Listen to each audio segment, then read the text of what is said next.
Hey, is this thing on? Testing. Shake it off, sh. What does that red light mean?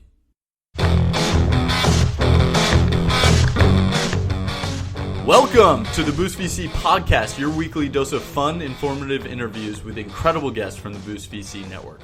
We'll dig into the latest topics around venture capital, startups, and emerging technologies. I'm your host, Adam Draper, founder and managing director of Boost VC, and a fourth-generation venture capitalist.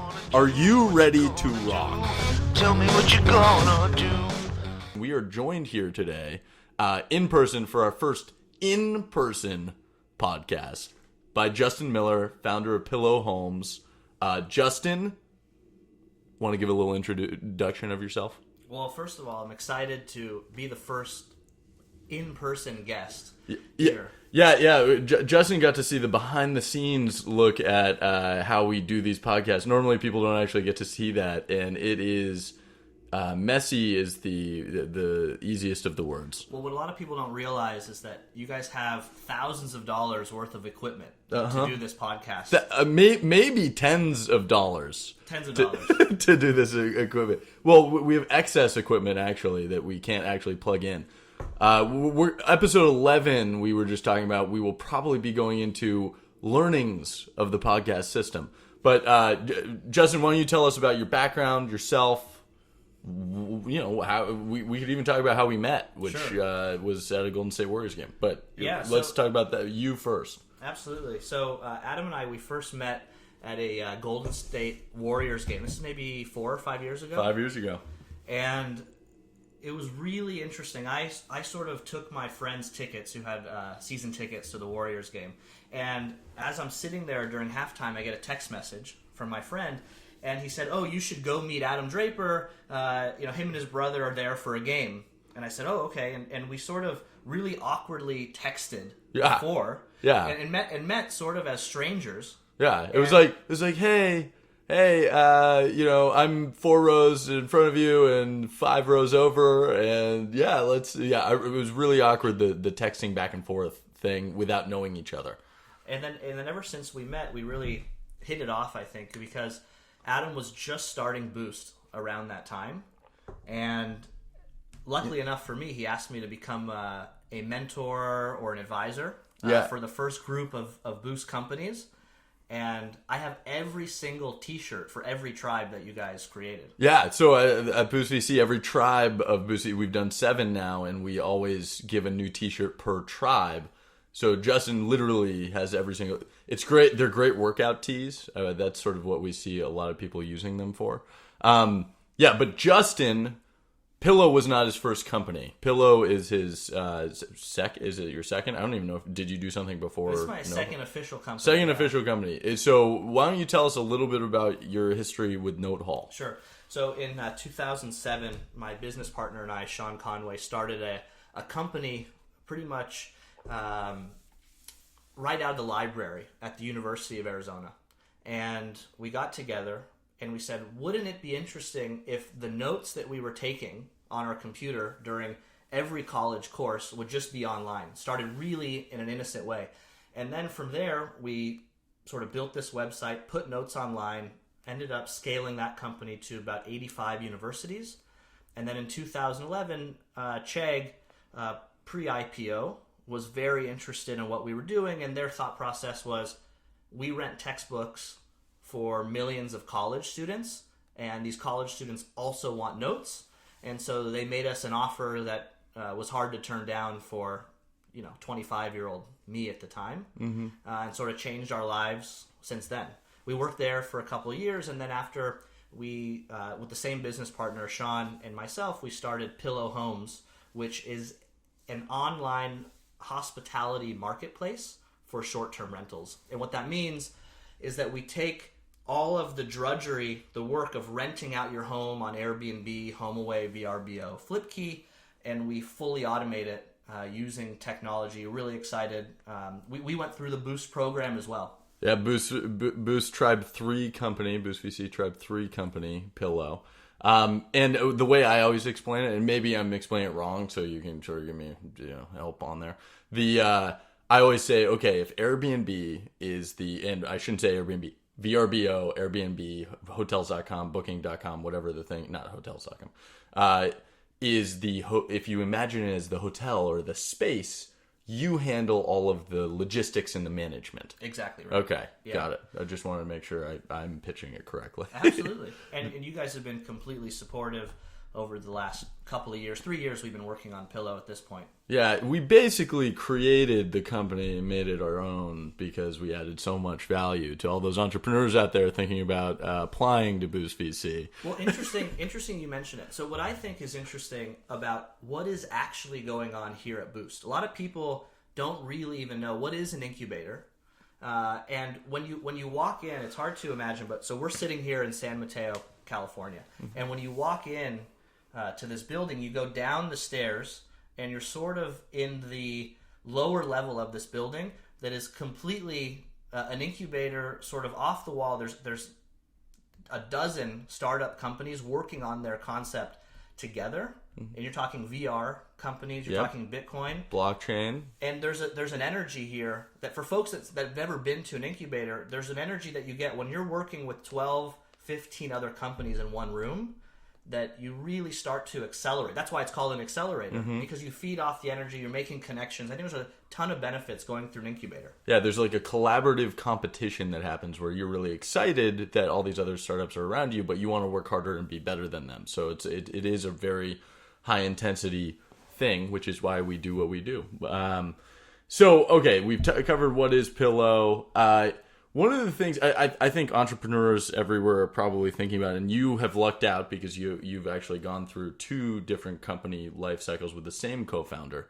But how did you pick your co-founder, or how did that evolve? Yes, I don't think there's really any special formula to pick a co-founder. I think it's happenstance. I think it's timing. Like, starting a company has to be at the right time for both people. Number one, I think you do need a co-founder. There's a really long journey that happens at a startup. And that journey really requires a difference of abilities. So for example, I'm more behind the scenes, doing a lot of the activities with organizational, operations, product, things like that. And then you have a business partner who complement that specific skill set. So for example, my business partner is very much in the investor relations, loves doing the board meetings, and I really can't stand doing any of that stuff. Okay, so what are your strengths? What do you think you're good at?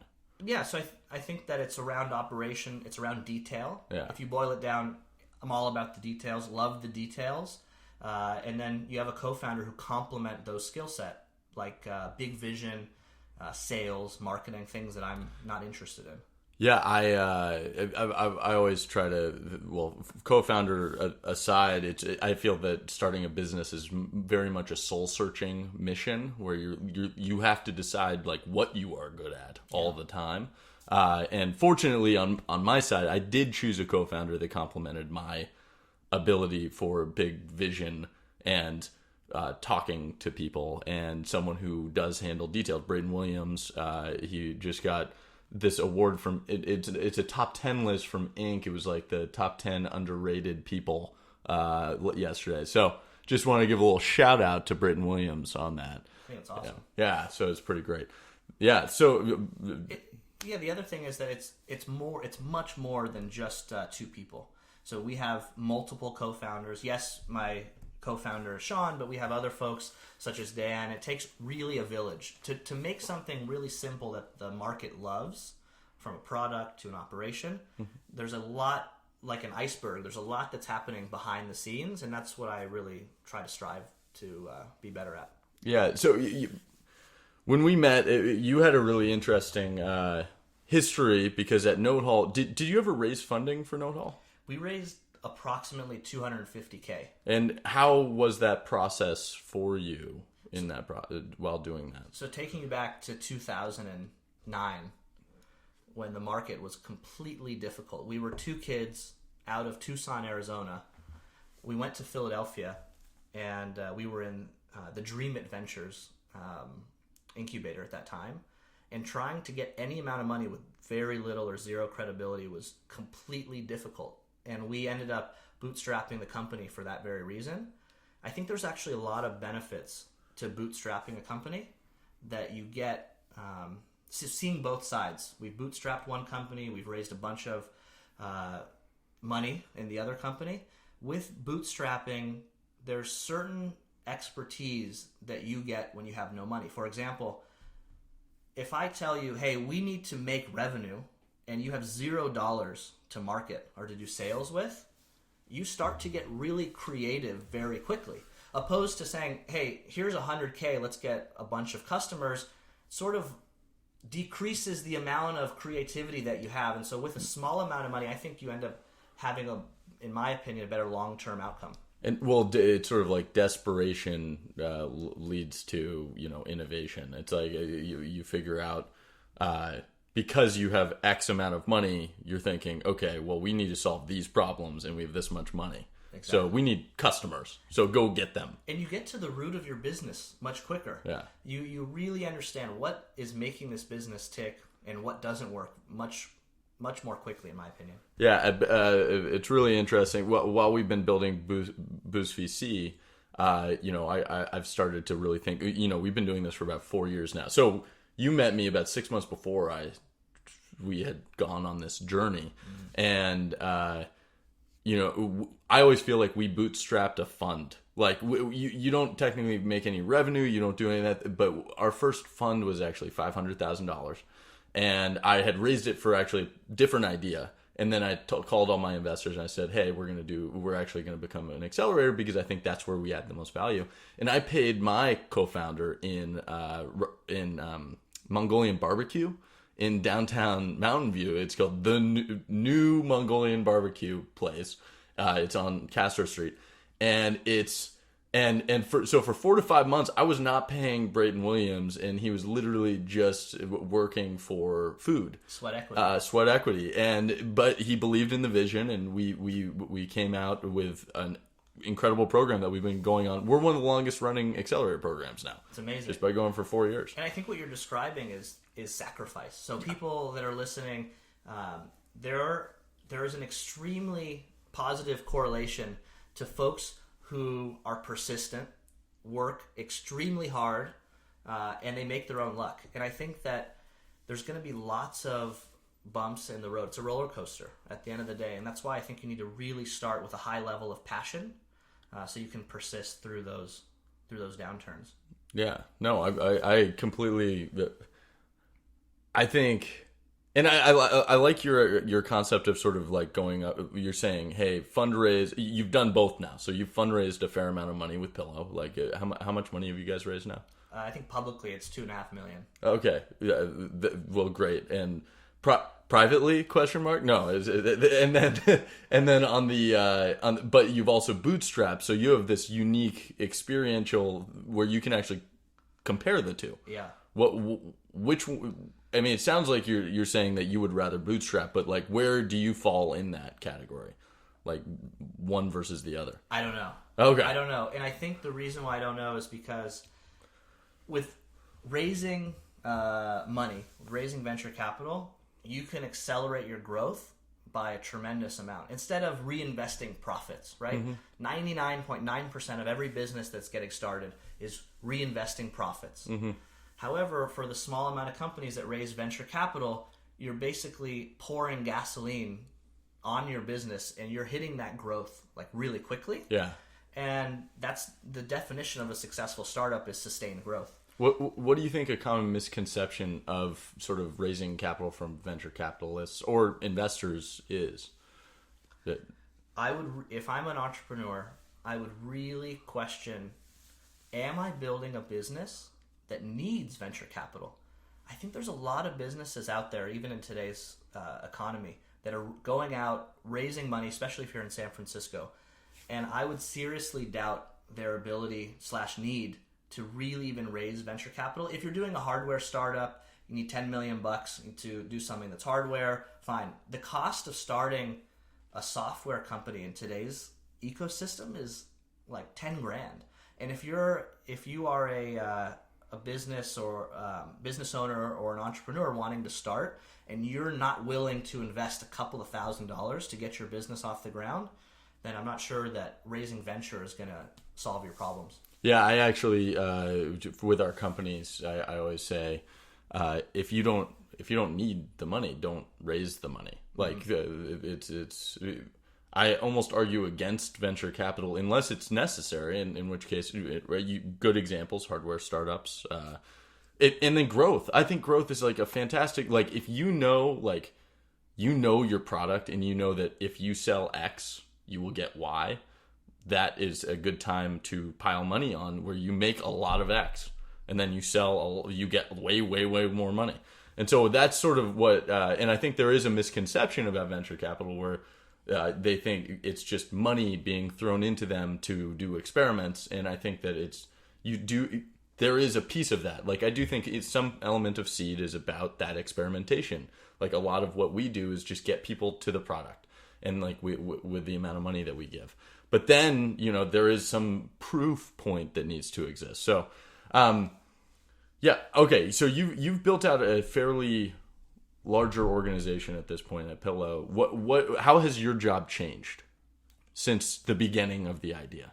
So I see a lot of my job as going into a specific department, starting at square one, where there's no infrastructure. So call it a customer service organization within our company. There's no standard operating procedures. I go in there, I work with the folks that are answering the phones, and I start to build scaffolding around a department. And then once that scaffolding is stable enough, then we'll recruit someone from the outside and say, hey, this guy has 10 years of customer experience, and we'll bring them in, and they start to run that part of the business. And so in a sense, I do miniature startups within my own startup within each department, and then you bring in someone who will basically be able to accelerate it. The problem is I can't hire the guy with a ton of experience in customer experience to come in at square one because he's overqualified. And so you have to basically be able to bridge the gap within your organization to create enough scaffolding or a solid foundation to really accelerate. And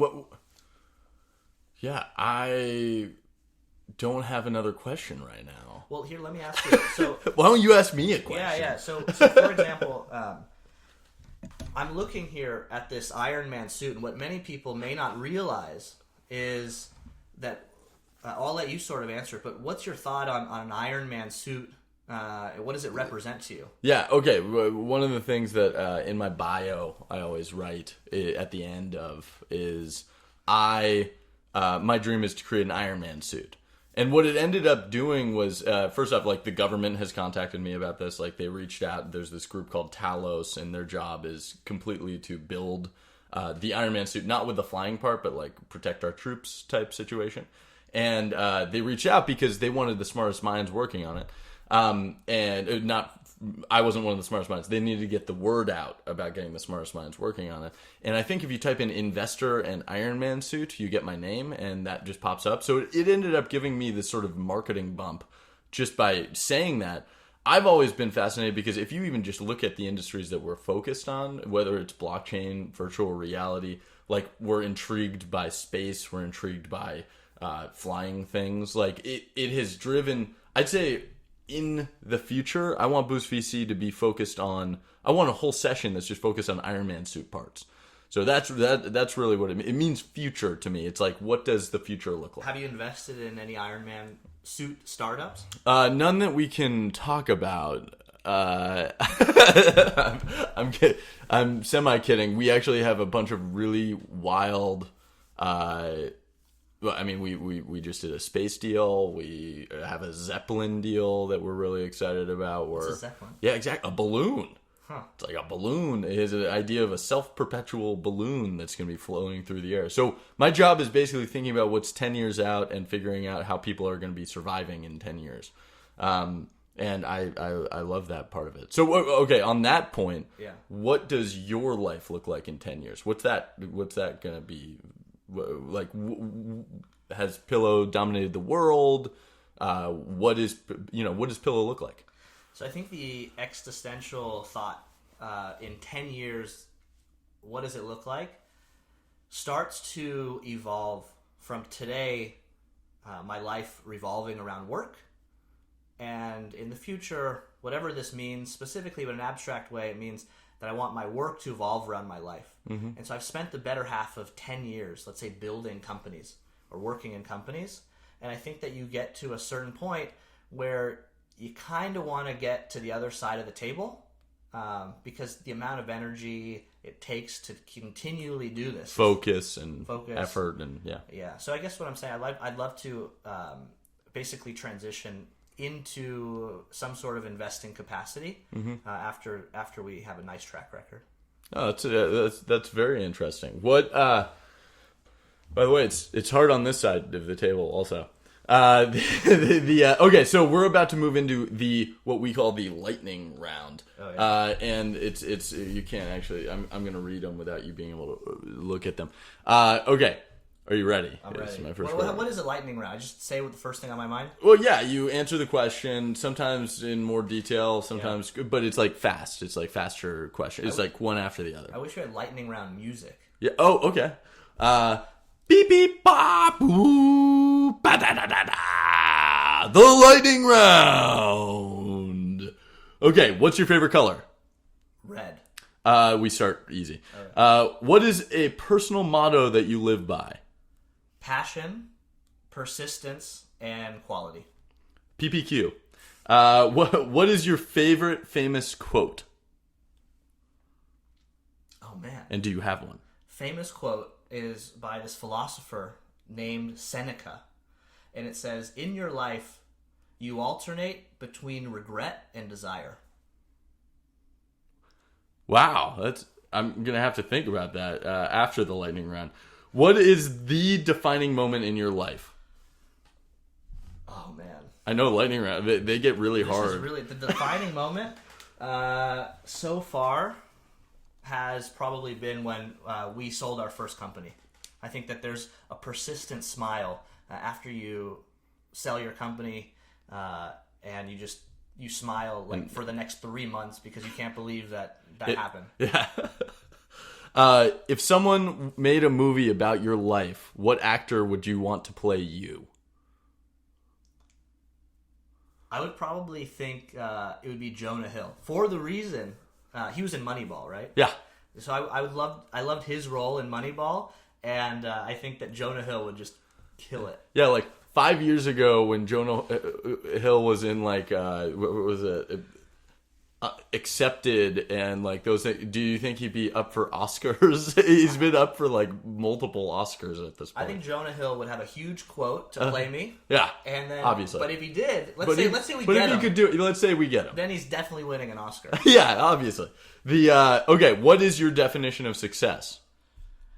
I think my definition of success is where my work revolves around my life, not the other way around. Okay, got it. Good. Okay, well, we're going to end on that. Thank you very much, Justin. And then if you want to check out more information about Justin's company, Pillow Homes, go to pillowhomes.com. Unfortunately, we don't have enough time for Mark Zuckerberg today. But tune in next week when he's available. Thank you so much for tuning in during your busy day to learn more about emerging technologies. We at Boost VC are happy that you're a part of our community. Make sure to check us out at Facebook and follow us on Twitter at BoostVC. Or go to our website, www.boost.vc. And remember, love your tribe, hustle every day, and stay true to yourself. This is Adam Draper, signing off. Big black eagles flying around this town. One of these days he's gonna pay a visit, drop his load on the ground. What you gonna